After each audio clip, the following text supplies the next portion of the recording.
Magandang tanghali mga kapatid. Ramdam na sa Metro Manila ang Christmas rush. Kahit saan, traffic.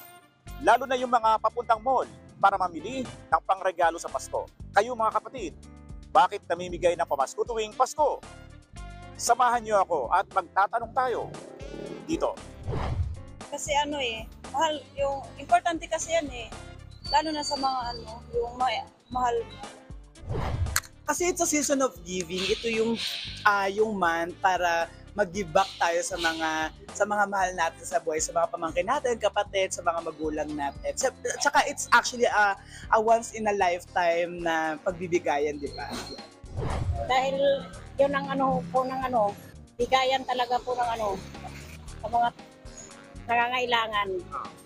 Siyempre po, para po makatulong sa mga mahihirap. At saka yung mabigay mo rin ba yung blessings mo sa ibang tao? Ako ang iyong hari ng bayan, ang tunay at nag-iisang pantanggal umay sa pananghalian.